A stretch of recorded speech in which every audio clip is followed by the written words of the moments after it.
Alors, salut tout le monde. Aujourd'hui, je suis avec Antoine. On est en cours. On a analysé un match donc philippin. Donc, on va réagir en live, voir si on se place, si on se place pas, etc. Et Antoine, ben justement, va un petit peu comprendre comment fonctionne le live par rapport à l'analyse pré-match qu'on fait pendant les cours. Ok, Antoine? Ouais, Ça c'est marche? parti.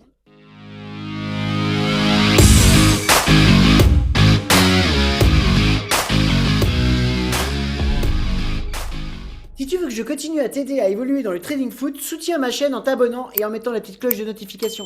Alors, on est avec Antoine, donc on est en train d'analyser un match. On a un but de l'équipe extérieure, on a une réaction visible, ok, de notre favori. Et là, par contre, on attend donc un but d'égalisation. Donc là, on voit clairement que l'équipe outsider est en train de jouer la défense, d'accord. Ce qui va nous intéresser là, c'est qu'il y a un peu de mouvement. D'accord. Pour nous, on a quand même une possibilité d'égalisation sur ce match, avant la deuxième mi-temps. Dans cette situation, c'est compliqué de prendre une décision, hein, Antoine. D'accord. Mm. Oui. Pourquoi? Parce que pour l'instant, on sait qu'ils ont une très bonne défense et en plus, ils jouent la défense. Mm. Ok. Mais notre équipe favorite a une très bonne attaque et a surtout une volonté d'aller égaliser puisqu'ils ont pris un but. Est-ce qu'on se positionne? Pour le moment, non, c'est compliqué. Alors voilà, là c'est intéressant. Donc là ça y est, là à partir de ce moment-là, pour moi, on est dans une configuration où les deux équipes prennent des risques. Mhm. D'accord. Eux, malgré qu'ils aient marqué un but, vont quand même prendre des risques. D'accord. Et ça c'est intéressant. Ça veut dire que ils sont pas très malins, puisqu'en ayant un but d'avance, sachant qu'ils sont contre une grosse équipe, est-ce que tu as des questions par rapport à ça, Antoine? Non, c'est très clair, surtout qu'on le voit bien là, les différents mouvements des deux côtés, et beaucoup plus net que ça ne l'était tout à l'heure, que les deux équipes s'activent davantage. Alors là, il y a le timing. En plus, là, on a 30 minutes. On voit clairement que là, ce coup-ci, on est dans un super setup. Alors, le seul truc qui nous met en garde, c'est de se dire, bah, attention, les deux équipes ont des bonnes défenses. Mm. D'accord. Mais Ouais, ouais. justement, ça nous permet d'avoir, c'est ce qui a débloqué le jeu, parce que si on n'avait peut-être pas eu ce premier but, on aurait peut-être eu une première mi-temps très plane et peut-être pas de but, justement. Pourquoi? Ouais. Parce que les deux équipes vont jouer la sécurité. Le fait qu'on ait eu un but là, isolé, on va dire, parce que là pour moi c'est un but isolé, hein, il y a eu Oui, une oui. action, voilà, une but. Là on voit clairement que on a de la pression, on a du mouvement, il se passe des choses, donc on sait que là, ce serait logique d'avoir des buts après, si ça Mhm. continue dans cette lignée, d'accord? Ouais. D'ailleurs, on aurait pu ne pas avoir de but de la première mi-temps, mais c'est ce but qui a fait réagir les équipes, d'accord? C'est retombé un peu là, oui. Oui, mais c'est très bien puisque la cote elle monte. Mm. Et là, je peux dire que, à mon avis, la fin, elle va pas être tranquille. Et là, justement, ce que tu vas faire, Antoine, c'est toi qui vas me dire si on se positionne ou pas. Ok, très bien. Eh Ah, ben, trop tard, trop tard, trop tard, voilà. ça s'est joué à quelques Ça secondes. s'est joué à quelques secondes. Bon, on avait ce mouvement-là qui était très intéressant. L'égalisation était quand même un petit peu Probable. C'est quand probable. même probable Ok. quand même. On est à 43 minutes. Effectivement, d'aller sur ce troisième but, c'est dangereux puisqu'il ne reste pas beaucoup de temps. Donc là, on voit qu'ils veulent vraiment prendre le dessus avant la deuxième mi-temps. Et eux, ils vont aller attaquer aussi puisque du coup, ils ont reperdu la main. Du coup, donc là, on est sur deux équipes qui ont la capacité de marquer très vite. On l'a vu au niveau de l'analyse pré-match. Hein, c'est aussi ça qui nous permet de prendre des décisions. Et en plus, il y a du mouvement. Donc on voit que les deux équipes vont aussi peut-être se prendre des risques pour pouvoir se départager avant la deuxième mi-temps. Là, on le voit, il y a une capacité. On voit qu'il y a énormément de pression, on voit que ça augmente, on voit que les attaques dangereuses augmentent.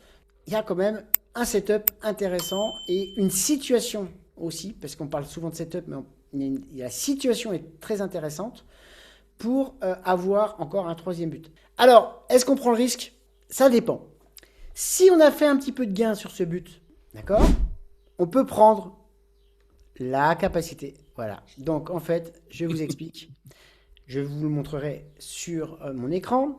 J'allais dire, avant qu'il y ait le but, si on a pris un gain là-dessus, comme c'est mon cas, j'ai pris un gain là-dessus, puisque je savais qu'il allait y avoir un deuxième but, j'ai pris une petite partie de mon gain, d'accord, pour pouvoir me remettre sur un troisième but, qui était très probable.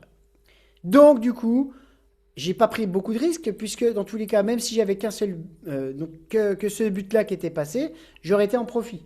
Mais là, du coup, je multiplie encore avec une cote de 6,8 en plus. Je vous dis pas de bêtises, 6,26. Mais Antoine, bah vous le voyez pas Antoine, mais on va le voir là, on va le voir tout de suite. On va enlever le partage d'écran. Voilà. Si ça dérange Antoine ou pas de se voir en vidéo, tu me diras. Sans problème. Voilà. Donc Antoine est avec moi, donc a pu témoigner de l'analyse qu'on a faite sur ce match. On a pris, on a patienté.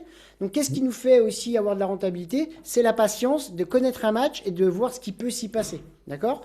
Donc encore une fois, bah là ce qui était intéressant, bah, c'est le fait de suivre le match, de comprendre ce qui peut se passer et de voir la situation et les réactions de chaque équipe. Ok? Qu'est-ce que tu en penses Antoine de tout ça? Moi, c'était très intéressant parce que justement, les différents, par rapport au scénario qu'on avait établi, on a eu ce but rapide qui a fait évoluer le match Voilà. avec une très forte pression de la part de l'équipe à domicile.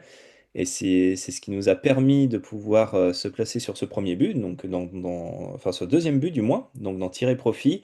Et on est resté sur le match avec Jim parce que on a commencé à avoir une réaction de l'équipe à l'extérieur qui venait de prendre le but, et en même temps de l'équipe à domicile qui continuait d'insister. Et on s'est posé la question, justement, arrivé à la 40e, 43e minute même, en se disant, ah, la situation nous permet même de se positionner sur un troisième but.